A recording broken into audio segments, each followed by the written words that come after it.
जी ma'am. यहाँ पर मैं एक रेफरेंस में और भी बात बताना चाहती हूँ कि जैसे ही ये एक्ट बना है और जिस तरीके से यूएस ने अपना एक कहते हैं ना एग्रेसिव स्टैंड लिया है इस समय। एग्रेसिव में क्यों वर्ड यूज कर रही हूँ, क्योंकि basically bilateral trade, close bilateral trades उसके चाइना से भी चल रहे हैं, है ना। पर इस पैंडेमिक में दोनों के बीच में अविश्वास जो उत्पन्न हुआ है, तो एक तरह से एक प्रेशर टैक्टिक्स की तरह यूएस ने ये एक्ट के माध्यम से ये बात शो करी है कि they are with China, they are with Taiwan. ऐसा इतना इजी नहीं है ताइवान को निग्लेक्ट करना। और ताइवान के जो प्रेसिडेंट है उन्होंने बहुत अच्छी सी बात कही, क्योंकि जिससे कि पूरे विश्व में एक मैसेज गया और करीब करीब ही सेड उसका मतलब उसने अपने हैंडल पे जहां पर वो अपनी रिपोर्ट देती है उस पर ये बोला है कि मेरे जीतने के बाद 65 राष्ट्रों ने मुझे कॉन्ग्रेचुलेट किया है। यानी कि इस बात का ये बात प्रमाण कि ये विश्व के राष्ट्र समझते हैं कि ताइवान के साथ अत्याचार हो रहा है, ताइवान के पास सब कुछ है जो कि एक सॉवरेन देश के पास होना चाहिए, और इसलिए उसको यूनाइटेड नेशंस की मतलब सदस्यता भी चाहिए। तो वो इसी से उसने कॉन्ग्रेचुलेट जब ट्रम्प जी को ये बोला, फ्रेंड्स इन फ्रीडम, देखिए गौर रहिए, friends in freedom are partners in prosperity. बहुत बड़ी मैसेज जी कि स्वतंत्रता, फ्रेंड्स, सारे विश्व के लोग जो आज हैं, जो स्वतंत्रता की आप बात करते हो, है ना, तो ये स्वतंत्रता जो है, अगर हम साथ है स्वतंत्रता के प्रश्नों को, तो हम प्रॉस्पेरिटी के भी साथ हैं, यानी कि फ्रीडम एंड प्रॉस्पेरिटी साथ साथ चलती जी, है ना। तो ये बहुत बड़ी जो है पॉजिटिव मैसेज उस लीडर ने, एक लेडी लीडर ने जो है वो वर्ल्ड को इस बात के लिए ध्यान रखा है कि वर्ल्ड हेल्थ ऑर्गेनाइजेशन में इस तरह से आपको हमको स्वीकारना पड़ेगा, हमारी अस्तित्व को मानना पड़ेगा, हमारे को असेंबली में बुलाना पड़ेगा। और साथ ही इनडायरेक्टली एक और भी बात कही है, और वो बहुत महत्वपूर्ण बात है, वो ये कि यदि देखिए ये पेंडेमिक है, ये एक बीमारी है, अगर इस बात में आप साथ नहीं आए, अगर आप एक नहीं हुए, तो चीन को भी इस बात को एक्सेप्टेंस नहीं मिलेगी, लोग चीन के खिलाफत करेंगे, है ना। इसलिए मुहिम जो चीन सोच रहा है अभी कि मतलब इस पेंडेमिक से उभर जाएंगे और कहीं ना कहीं लोग भूल जाएंगे, तो कहती है नहीं, वो कहती है कि क्यों नहीं भूलेंगे, और चीन में इंटरनल रिवोल्ट हो जाएगा। बहुत बड़ी बात कही उसने। क्यों रिवोल्ट होगा? क्योंकि ताइवानीज जो है वो चाइनीज ही तो है। अगर वो मरेंगे, अगर चाइनीज मरेंगे, तो जो है ये बात चाइना को स्वीकार, चाइनीज जो है नेशनल जो लोग देशवासी हैं उनको ये बात स्वीकार नहीं होगी, और कहीं ना कहीं चाइना को बहुत बड़ा जो है ना रिवोल्ट इंटरनल फेस करना पड़ेगा। ये बात जो है इनडायरेक्टली ताइवान की प्रेसिडेंट ने कही है। और आपने देखा भी होगा, जो आपने पहले भी हमसे चर्चा में सामने बात आई है कि हांगकांग में भी जो इंटरनल रिवोल्ट हो रहा है ना, उनको भी इंटरनल रिवोल्ट हो रहा है। वो कह रहा है जैसे हांगकांग में हो रहा है वैसे जो है वो चाइना के अंदर मेनलैंड में भी हो जाएगा। और मतलब इस तरह के प्रेशर की टैक्टिक्स अपना करके ये जो हमारे को मकाऊ हो, हांगकांग हो, ताइवान हो, इनको अपने आधिपत्य में स्थापित करना कोई बहुत आसान काम नहीं है, इजी काम नहीं है। और इस तरह का काम अगर चाइना ने करा तो विश्व के राष्ट्र लगता है वो ताइवान के साथ देंगे, ऐसा प्रतीत होता है इन सब बातों को देखते हुए। और चाइना बहुत जो है कहते हैं ना पॉजिटिव नहीं दिखाई पड़ रहा ताइवान को लेकर के, और विश्व बहुत पॉजिटिव नहीं दिखाई पड़ रहा चीन को लेकर। तो ये बात मैं साबित करूंगी। इसके अलावा भी बहुत सारी अन्य बातें, आपने भारत का नाम लिया कि भारत की क्या स्थिति है। देखिए भारत अब अभी इस कन्फ्रंटेशन की स्थिति में भारत भी नहीं है किसी प्रकार से। कन्फ्रंटेशन विश्व में चाइना बार बार ये बात कह रहा है कि अगर ताइवान को छोड़ा तो वॉर हो जाएगी, ताइवान को छोड़ा तो एक ना युद्ध की स्थिति आ जाएगी। पर क्या चाइना वास्तव में उस युद्ध करने की, वो देखिए धमकी देना अलग बात है और एक्चुअल वॉर करना बहुत एक डिफरेंट बात है। तो ये अभी विश्व में लॉबिंग, डिफरेंट लेवल पर लॉबिंग चल रही है, डिफरेंट लेवल पर नेशंस के साथ चाइना भी कोशिश कर रहा है। और अभी वर्ल्ड हेल्थ ऑर्गेनाइजेशन जो है वो टिल्टेड है चाइना के फेवर में, और चाइना ने अपना सफाई देते हुए ये कहा है कि हम बहुत कुछ सपोर्ट कर रहे हैं अलग अलग प्रकार से, इस पेंडेमिक पे निपटने के लिए हम भी सपोर्ट कर रहे हैं। तो आप ये देखें कि मैंने अभी इतना समय नहीं मिला, पर मैंने ये देखा कि इबोला जो हुआ, दार हुआ, जो अन्य जीका हुआ, जो अन्य पेंडेमिक आए थे ना, उसमें भी चाइना से जब शुरुआत हुई उनमें भी जो है ताइवान ने बहुत पॉजिटिव भूमिका निभाई थी। उसने वर्ल्ड हेल्थ ऑर्गेनाइजेशन में फाइनेंशियल सपोर्ट भी दिया और तरह तरह से जो कुछ भी वो कर सकते थे वो सारी उन्होंने उस तरह से सपोर्ट किया, क्योंकि उनका ये कहना है कि राजनीति हेल्थ के मैटर पे नहीं की जा सकती है ना, स्वास्थ्य की जो बात होती है वो राजनीति, it should be above politics. तो व्हाई इस समय आप क्यों चाइना राजनीति कर रहा है कोविड को लेकर के, और क्यों नहीं हमको जनरल जो वर्ल्ड हेल्थ असेंबली है उसमें हमको क्यों नहीं ऑब्जर्वर का स्टेटस हमें मिलता है। पहले भी हम रहे हैं और हमने हमेशा सहयोग किया है। और आप सोचिए अमेरिका ने, मैंने आपको पहले भी अपन ने चर्चा की है कि अमेरिका ने भी धमकी दी है कि अगर यही सब माजरा रहा तो वर्ल्ड हेल्थ ऑर्गेनाइजेशन में जो फंडिंग है वो रोक दी जाएगी और उस लेवल पर नहीं किया जाएगा। और आज की तारीख में भी ताइवान जो है वर्ल्ड हेल्थ ऑर्गेनाइजेशन में फंडिंग देता है। तो आप सोचिए एक राष्ट्र जो मदद दे रहा है, एक राष्ट्र से कोई खतरा नहीं है। आप उनका ये कहना है चीन का कि भाई केवल डिप्लोमेटिक आप अनऑफिशियल रिलेशंस कर लीजिए, आपको ऑफिशियली आपको राइट नहीं है क्योंकि ये चाइना का पार्ट है।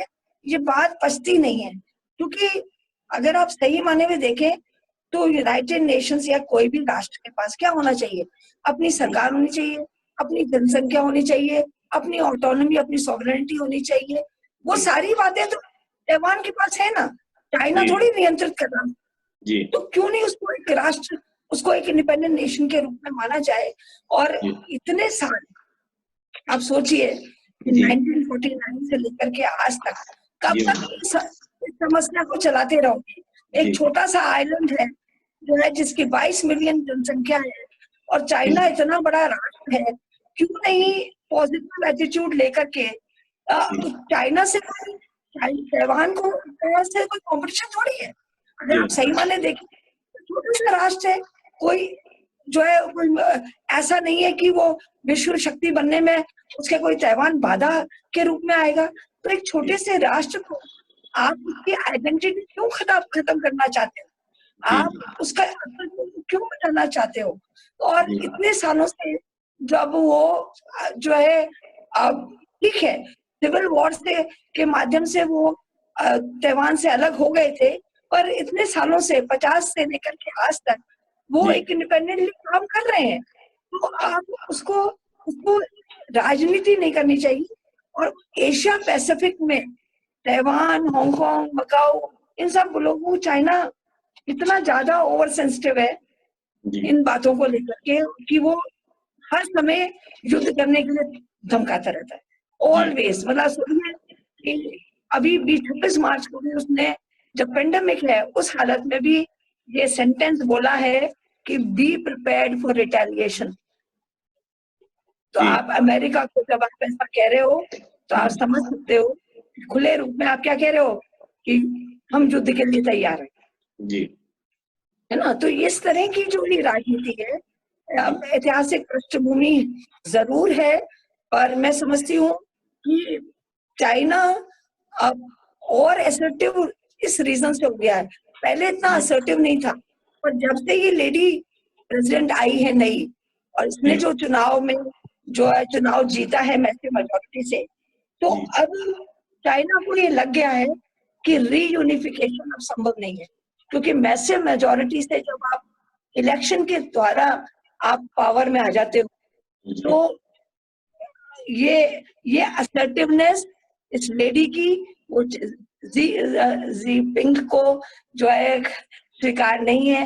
वो ये मान के चलते हैं कि इस बात ये मतलब कितना भी कुछ कर लें, रीयूनिफिकेशन ही रास्ता है, अलग होकर के एक स्पेशल इंडिपेंडेंट स्टेटस जो है वो ताइवान को नहीं मिल सकता।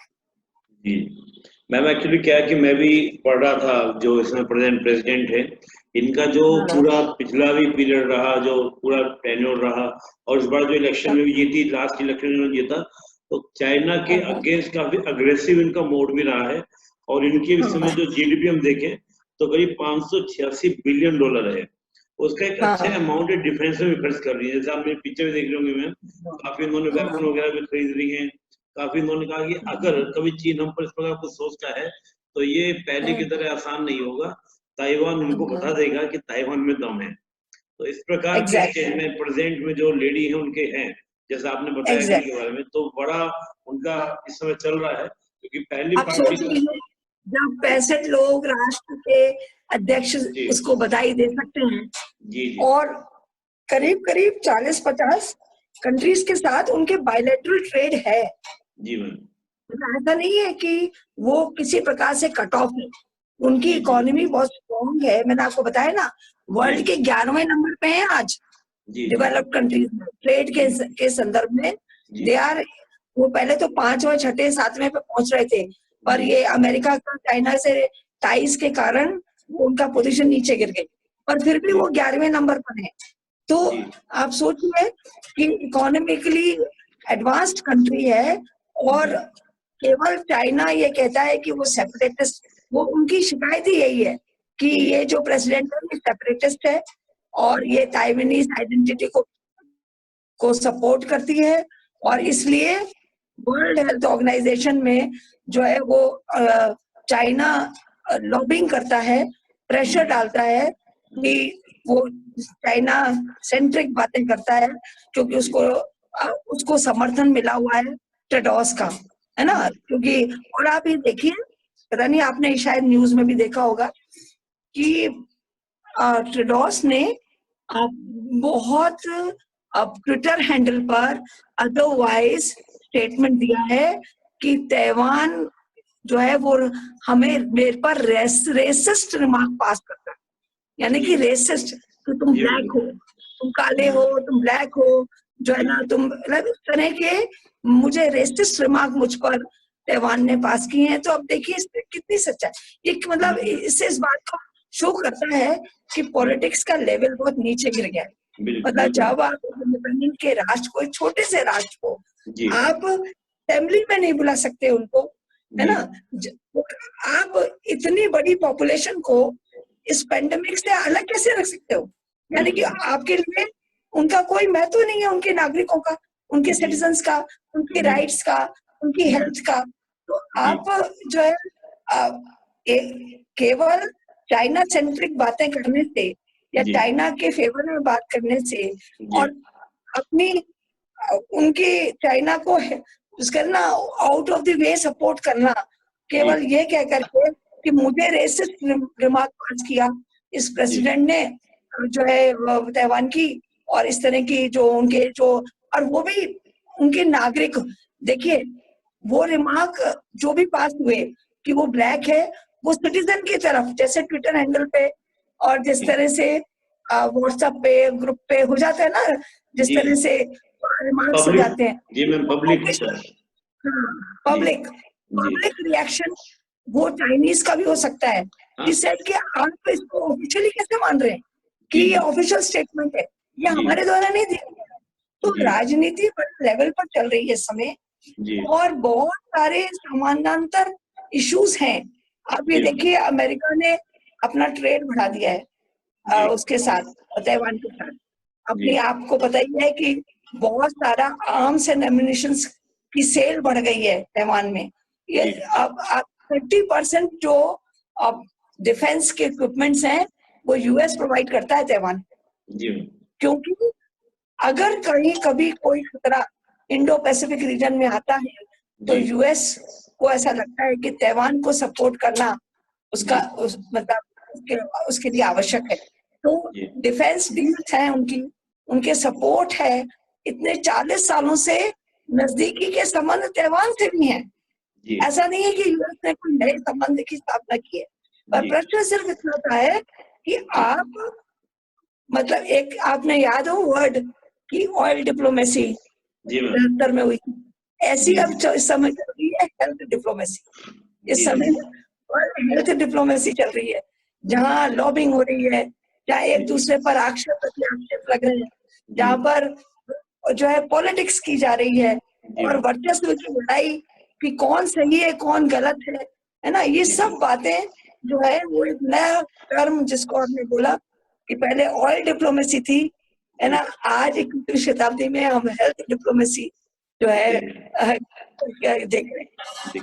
मैम मेरा एक प्रश्न यहाँ पर यह था मैम, क्योंकि काफी मेरे से लोग पूछते हैं जब मैं डिस्कस करता हूँ कई बार कि जब 1971 में यूएनओ के अंदर जब रेजोल्यूशन लाया गया था कि हम लोग क्या करेंगे, पीआरसी को रियल चाइना मानेंगे, आरसी को रियल चाइना नहीं मानेंगे, तो इसमें लगभग सभी कंट्री ने, हम कुछ 2-3 कंट्री मुस्लिम थे में जिन्होंने इसका फेवर नहीं लिया था इस रेजोल्यूशन का। सेंट लूसिया अब 15वां कंट्री है, बाकी कंट्रीज किसी ने भी इसको एक्सेप्ट नहीं किया था। केवल 14 कंट्रीज ने डिप्लोमेटिक रिलेशंस बनाए थे ताइवान के साथ। हाँ मैम, एक तो मिडिल अमेरिका है, एक साउथ अमेरिका में है, एक आइलैंड्स है, सेंट लूसिया। जी। तो मैम उस समय ये था कि जैसे इंडिया ने भाई 62 में हम लोग काफी ज्यादा चाइना से, हमारा वॉर भी हो चुका था, हम तो हिंदी चीनी के नारे में दे रहे थे। उसके बाद 62 में हम लोग, हमारा वॉर भी हो चुका था, हमारी जमीन भी जा चुकी थी। तो 71 में इंडिया ने ऐसा क्यों किया? ताइवान को अगर सपोर्ट इंडिया करता तो जैसे आज भी वो चीज जो है, नहीं वो इसलिए नहीं कर सकता था। आप ही सोचिए, जब वर्ल्ड के सारे कंट्रीज यूनाइटेड नेशंस में 193 आज हैं, उस समय भी काफी संख्या में कंट्रीज थे, सबने यूनानिमसली डिसीजन लिया। इंडिया अकेला थोड़ी चाइना का विरोध कर सकता था जी। आप सोचिए कि चाइना आप जो है पॉपुलेशन में नंबर 1 कंट्री है, it's a very huge island है। तो अगर आप ये देखें कि जब सारे कंट्रीज ने, देखिए जब ये प्रपोजल लाया गया तब सबने सहमति से ही, सभी कंट्रीज की सहमति से लाया गया था। और ऑल बिग, चाहे रशिया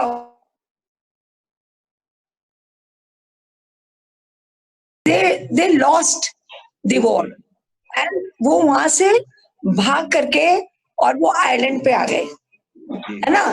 तो ऐसे में मतलब ये सिचुएशन अब ऐसे, तो उस संदर्भ में अगर आप देखें तो इतनी बड़ा कम्युनिस्ट पार्टी इतनी बड़े लेवल पर जो है वहां पर सरकार की स्थापना हुई थी, और तो कैसे संयुक्त राष्ट्र संघ में सबकी एक सहमति से निर्णय हुआ। ताइवान बहुत, रिपब्लिक ऑफ चाइना बहुत छोटा सा पार्ट था, नेतृत्व कर रहा था चाइंग शेक, उसका कोई इतना प्रभाव नहीं था। ये तो सारी प्रभाव की गेम ऑफ पावर है। तो गेम ऑफ पावर है, उन्होंने म्यूजिक फेस किया था।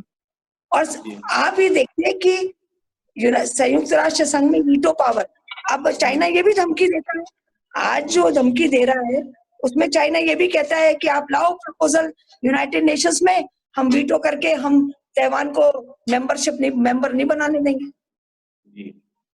तो नेचुरली आप एक जना वीटो कर देगा, अगर कोई भी एक जना वीटो कर देगा तो कैसे होगा। तो ताइवान की मुश्किल ये भी है, और इसीलिए आप जो बात समझ रहे हैं ना कि इसीलिए यूनाइटेड नेशंस में अभी मेंबरशिप बनने की बात नहीं हो रही है। जो उसकी एलाइड ऑर्गेनाइजेशंस हैं, जो विभिन्न जहाँ संगठन है उसके, उसमें उसको सदस्यता देने की बात चल रही है कि आप किसी तरह से चाहे वो ऑब्जर्वर के रूप में दे दें, क्योंकि इतनी बड़ी संख्या में के लोगों को आप प्रतिनिधित्व उनका जो है ये अगर किया तो ये अनडेमोक्रेटिक होगा, ये मानव अधिकारों के विरुद्ध होगा। जी मैम, हम वर्तमान संदर्भ की बात करें, प्रेजेंट की बात करें, तो मैम क्या लगता है कि इंडिया अब क्या स्टैंड ले सकता है? जैसे हम क्वाड की बात करें तो मान लो अमेरिका ऑस्ट्रेलिया तो बैक सपोर्ट में आ ही गए हैं, तो क्या जापान और इंडिया भी क्वाड की बात को ध्यान रखते हुए लगता है कि सपोर्ट करेंगे ताइवान को? देखिए निश्चित रूप से अभी मतलब ये बात तो क्लियर है कि ये लेवल पर जो ये बातें जो चल रही हैं, पैंडेमिक पोस्ट पैंडेमिक चल रही हैं, इसमें वापस लॉबिंग तो होगी, है ना, जिसका कहते हैं ना ग्रुपिंग्स तो होंगी, पर उस ग्रुपिंग में इंडिया और चाइना साथ होंगे ऐसा नजर नहीं आता मुझे। इंडिया चाइना साथ नहीं होंगे मैम, तो यानी कि क्वाड का मजबूत होने की संभावना पूरी है कि इंडिया उसमें साथ में खड़ा होगा। एग्जैक्टली तो फिर इंडिया और चाइना में टेंशन बढ़ सकती है, इंडिया और चाइना में अगर ऐसा होता है तो? देखिए अब टेंशन अब ये सिचुएशन ये है कि वो पुराना समय तो है नहीं जहां पर आपने वॉर आपने मतलब युद्ध कर लिए। अब वो युद्ध की तो सिचुएशन ये नहीं है। अब ये जो आप देखते हैं ना कि यही कि आप ट्रेड एग्रीमेंट्स को राइट ऑफ कर दें, आप किसी तरह से अपने एग्रीमेंट्स को चेंज कर लें, आप अपनी पॉलिसीज को बदल करके नुकसान पहुंचा दे एक दूसरे को, तो अब ये हानि और नुकसान ट्रेड को लेकर के हो सकता है। इससे बड़ी और कोई बात मुझे देखने में नजर नहीं आती। जी मैम, नाम जैसी स्थिति बन सकता है, इंडिया न्यूट्रल रह सकता है, ऐसा हो सकता है कि न्यूट्रल रहे? देखिए अगर आप सही माने में देखा जाए तो ये जो बड़े लेवल पर अमेरिका भी अग्रेसिवली लॉबिंग कर रहा है, उसमें भारत ने कोई जो कहते हैं ना एक ओपनली यूएस को सपोर्ट करने की बात नहीं की है। कहीं ना कहीं हाँ में हाँ नहीं मिलाई है। एक भी स्टेटमेंट भारत के संदर्भ में ये नहीं आया है कि China is guilty of pandemic, जी है ना, भारत का नहीं आया है, क्योंकि अभी मैटर अंडर इन्वेस्टिगेशन है। अभी चाहे वो कहने कि हमारे पास 100% प्रूफ है तो सामने आएगा, तब क्या क्या परिवर्तन होता है वो देखा जाएगा। और उससे पहले केवल अफवाहों के बेसिस पर कोई लाइन ऑफ एक्शन लेकर के कोई एग्रेसिव जो है ना स्टेटमेंट पास कर देना, ये चाइना इंडिया के हित में भी नहीं है और इंडिया करेगा भी नहीं ऐसा। और यही कारण है कि हमने एक दूसरा मार्ग अपनाया है कि विश्व को ना देख करके पहले हम अपने आप को, अपनी समस्याओं का समाधान अपने तरीके से करें, है ना। जो है अमेरिका का तो हमेशा ही रोल क्या रहा है, अपना कुछ भी हो पहले विश्व के का को ठीक करने का ठेका अमेरिका लेता है कि ना वर्ल्ड का नेतृत्व में करना है, अब सारी समस्याओं का समाधान अमेरिका द्वारा होना है। तो ये जो एक leadership bang on her issue पर एग्रेसिवली बोलने का काम यूएस करता है। इंडिया ने कभी इस तरह से पहले में फर्क है, पहले तो बिल्कुल नहीं बोलते थे, अब स्टैंड लेता है इंडिया। पिछले 10 सालों में जब भारत के स्वयं की हित की बात आई है तो भारत ने लॉबिंग नहीं की है और अपना एक इंडिपेंडेंट स्टैंड रखा है। तो मैं समझती हूँ आगे भी ऐसा ही होगा कि ये जो दो बिग पावर्स की लड़ाई में भारत, ये दो महाशक्तियों के बीच में जो दो अभी वर्तमान में जो दो पावर्स हैं वो जिस तरह की अपनी लड़ाई लड़ रही हैं और जिस तरह का अमेरिका अब एग्रेसिवली ये लॉबिंग कर रहे हैं कि भाई ये पेंडेमिक का पूरा कॉज वो है वो चाइना है। तो जब तक कोई डॉक्यूमेंट्री सही तरीके के एविडेंसेस नहीं आ जाते तब तक कोई क्लियर कट इस तरह से लॉबिंग करना और एक एग्रेसिवली स्टैंड लेकर के चाइना को अक्यूज करना, मैं नहीं समझती हूँ भारत ऐसा करेगा।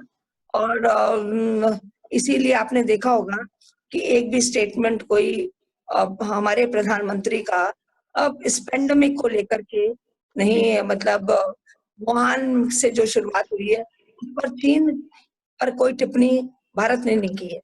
जी मैम, एक्चुअली यहाँ पे दो बातें हैं जो आ रही हैं। एक तो डोनाल्ड ट्रम्प का ma'am election, actually Donald Trump का जो इलेक्शन था वो पहले वो ये सोचे थे कि जो मैं इलेक्शन लड़ूंगा वो एक चीज पे लड़ूंगा, अमेरिका की इकोनॉमी के ऊपर। लेकिन अमेरिका की इकोनॉमी बढ़ी, इसमें कोई इश्यू नहीं है कि अमेरिका का शेयर मार्केट इकोनॉमी इंक्रीज हुई डोनाल्ड ट्रम्प के टेन्योर में। लेकिन पैंडेमिक ने उनकी सारी जो पिछली 3-4 साल की लेबर थी उसको खत्म कर दिया। अब उनके पास और कोई विकल्प ही नहीं बचा। अब उनका जो मुझे लग रहा है चुनाव के समय लोग सब बता रहे हैं, मैंने काफी आर्टिकल्स पढ़े कि लग रहा है कि अमेरिका अब चाइना के इश्यू को बनाकर और जो ये कोविड-19 का बनाकर अपने इलेक्शन को इम्पैक्ट करना चाह रहा है। एग्जैक्टली, बिकॉज आज crisis, America is undergoing a real crisis. Real crisis आप सोचिए, लाख तो अभी उन्होंने कल के स्टेटमेंट दे दिया कि 1 लाख तो मर रहे हैं। हालत ये है कि जो मर रहे हैं इतनी तादाद में, उनको उनकी बॉडीज को क्रीमेट करने का भी उनके पास जो है साधन नहीं है। बहुत मुश्किल आ रही है, डेड बॉडीज सड़ रही हैं। ये सिचुएशन कल के स्टेटमेंट मैंने पढ़ा कि न्यूयॉर्क में उन्होंने जो है किसी मोर्चरी को, सॉरी किसी क्रीमेशन ग्राउंड को उनको पेनलाइज किया है और उनको बैन कर दिया है क्योंकि उन्होंने नॉर्म्स नहीं फॉलो किए। तो अभी तो यही सिचुएशन नहीं वो कर पा रहे कि जो इतनी डेथ हो रही है। कल अगर आपने पढ़ा हो न्यूज में, अभी तक बच्चे की बातें नहीं आ रही थी, चिल्ड्रन में किसी प्रकार का, और अभी लेटेस्ट जो है, अब कल का जो मैं न्यूज पढ़ रही थी उसमें 4-5 बच्चे ऐसे हैं जिनके ऐसे सिम्टम्स आए हैं जो कि बहुत खतरनाक एक ऐसी सिचुएशन क्रिएट हो सकती है कि अगर ये बच्चों में एपिडेमिक फैल जाता है ना, पेंडेमिक जो है बच्चों में अगर आ जाता है इस वायरस का प्रकोप, जो कि अभी तक नहीं था, तो और ग्रेव सिचुएशन अमेरिका को फेस करनी पड़ सकती है। और इंटरनली भी वहां पर रिवोल्ट हो रहा है क्योंकि लोग लॉकडाउन भी नहीं चाहते हैं। अब ऑलरेडी हर रोज 1.5 लाख 1 लाख तो वो खुद ही कह रहे हैं, उससे ज्यादा भी संख्या में लोग नौकरी जो है उनकी छूट गई है ना।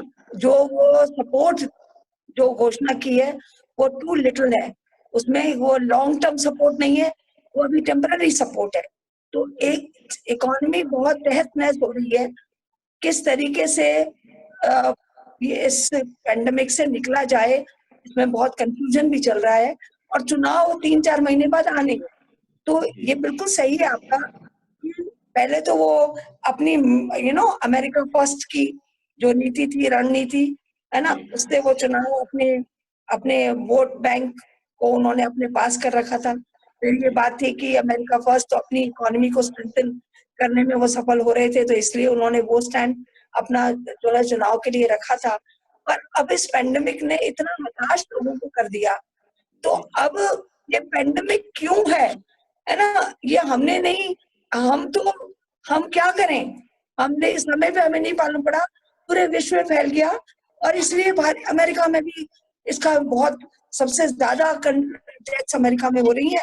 तो अब चाइना को एक्यूज करो, लॉबिंग करो, सारे बड़े बड़े राष्ट्रों को चाइना के विरुद्ध करो, ताकि 3-4 महीने में जो है दबाव से चाइना कहीं ना कहीं कुछ बातों को स्वीकार कर ले।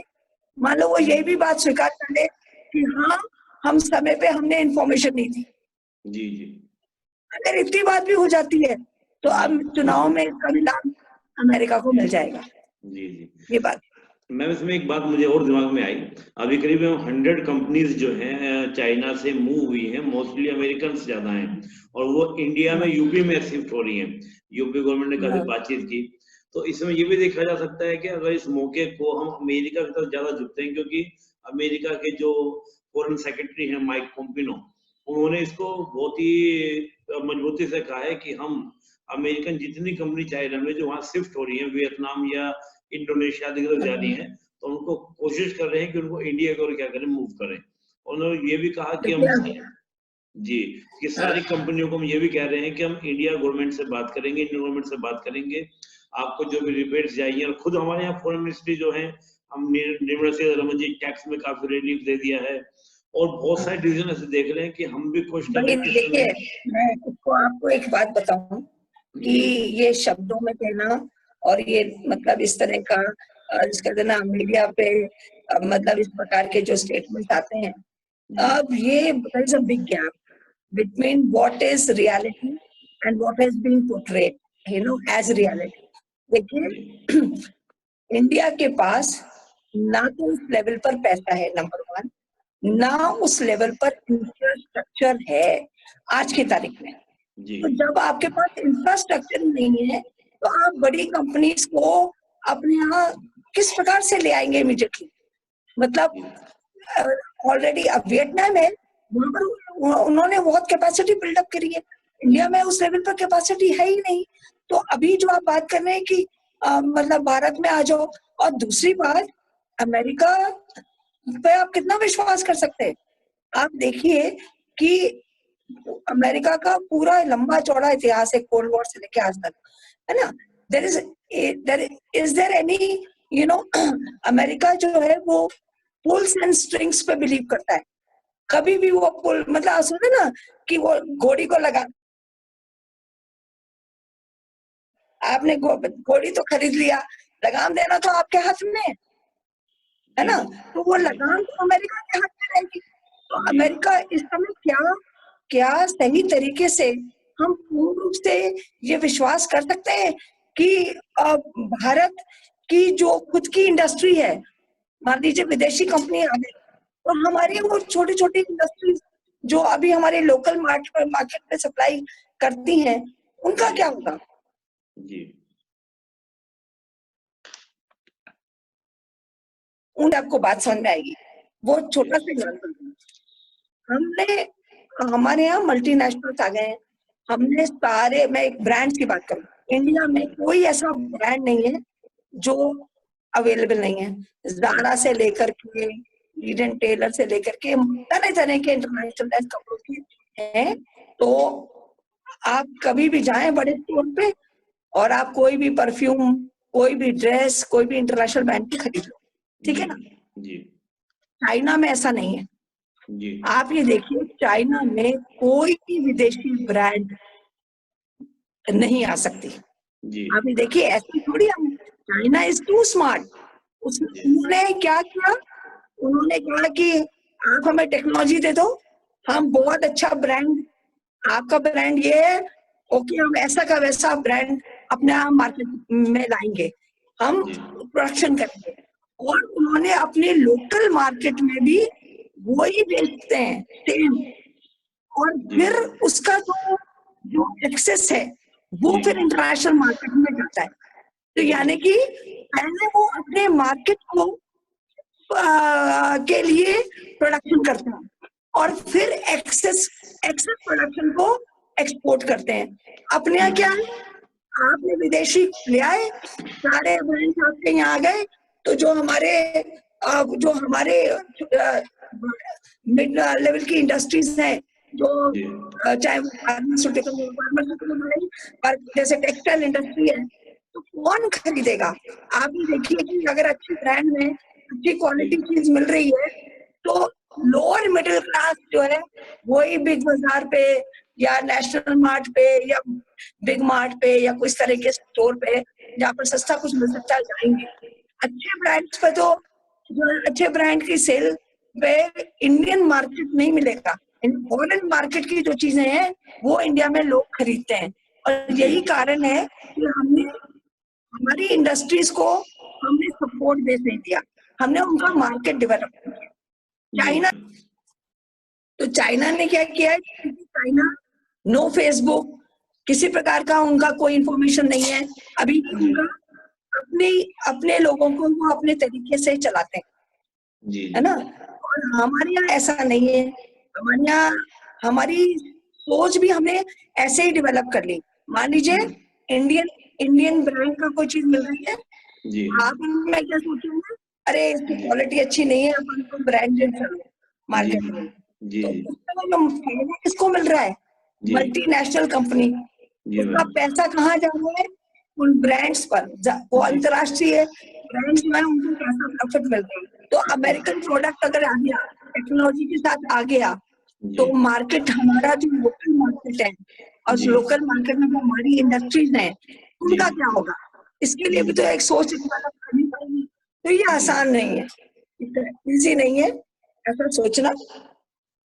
वो सारी इंडस्ट्री आ जाएंगी, हमारे पास इंफ्रास्ट्रक्चर नहीं है और न ही इतना पैसा है कि हम इतने बड़े लेवल पर इंफ्रास्ट्रक्चर क्रिएट करके अमेरिका को दे दें।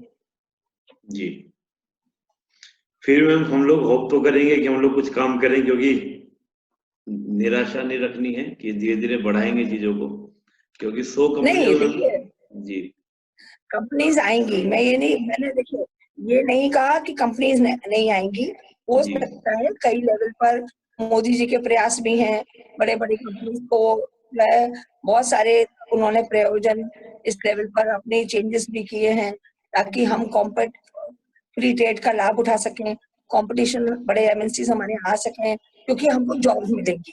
हमारा उसमें उद्देश्य ये है कि it will create lot of jobs.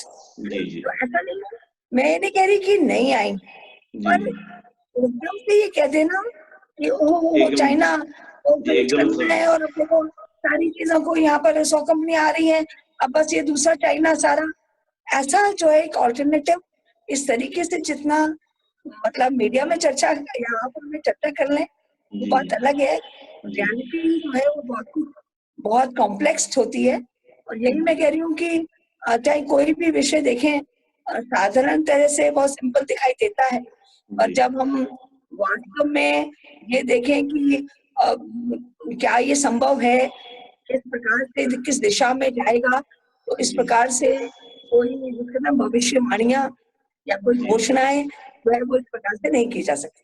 बिल्कुल मैम। चलिए मैम, बड़ा अच्छा रहा हमारा डिस्कशन और काफी मुझे लगता है जानकारी मिली, और मुझे तो मैम बहुत ज्यादा जानकारी मिली, लगता है सभी को जानकारी खूब सारी मिली होगी। ताइवान चाइना का पुराना हिस्ट्री से लेके 1947 से लेके अब तक हमने डिस्कस किया, भारत का भी हमने व्यू देखा, अमेरिका का व्यू देखा, तो मैम काफी चीज निकल कर आई, जिससे मुझे ये लगता है कि जाहिर सी बात है कि ताइवान का जो रुख है वो बहुत अग्रेसिव मोड पर है, और अमेरिका बिल्कुल मौका छोड़ेगा नहीं कि चीन को इस समय घेरने का, चाहे वो इलेक्शन की बात हो या अपने आप को वैसे भी सुपरसीड दिखाने की बात हो। तो साउथ चाइना सी में भी ताइवान अवस्थित है, तो वैसे साउथ चाइना सी के रीजन से भी ताइवान को वो लेगा, और यही है कि क्वाड शायद और मजबूत होगा, यही जो लगता है भविष्य में। तो मैम बहुत बहुत आभार आपका, आपने समय दिया मैम, धन्यवाद ma'am. Thank you so much, thank you, जय थैंक यू, जय thank ma'am. You, thank you, जय हिंद।